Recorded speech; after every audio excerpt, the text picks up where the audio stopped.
যে আমি বিয়ে করতে চাই, তখন আমার চাকরি ছিল না।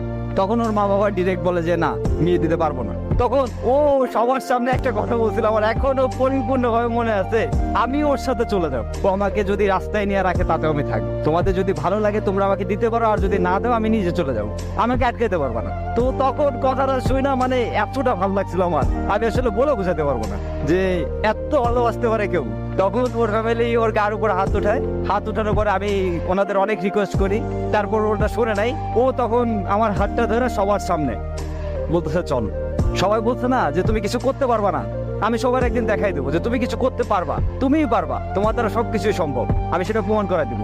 আমার কেন জানি ওর পর থেকে নিজের ভিতরে অন্যরকম শক্তি কাজ করতে থাকতো যে না, আমার কিছু একটা করতে হবে, আমার কিছু একটা করে দেখাতে হবে। আমার ফ্যামিলি অবশ্য আমাদের দুজনকে মেনে নিছিল, অনেক ভালোবাসে আমাদের দুজনকেই। তো আমরা ভালোভাবে চলতেছে সবকিছু। আমার ওই যে জেদটা, যে আমার বউ বলছিল যে না, তোমার কিছু একটা করে দেখাতে হবে আর তুমি পারবা, সেই জেদে আজকে আমি অনেক ভালো কিছু হয়ে গেছে জীবনে। একটা জিনিস কি জানেন, খুশি থাকার জন্য টাকা পয়সার দরকার হয় না। টাকা পয়সা আজ আছে কাল না, টাকা পয়সা আজকে নাই তো কাল আসবে, আসবে কিন্তু কিন্তু এমন একটা মানুষ দরকার, এমন একটা ভালোবাসার মানুষ দরকার, যে মানুষটা আপনার শেষ অবধি আপনার পাশে থাকবে, আপনার কাছে থাকবে, আপনাকে ভালোবাসে, আপনার হাতটা শক্ত করে জড়াতে রাখবে। মানে যেমনই পরিস্থিতি হোক, যেমন অবস্থা হোক, সে মানুষটা সবসময় আপনাকে বলবে যে আরে আসি তো, তুমি টেনশন করতেছো।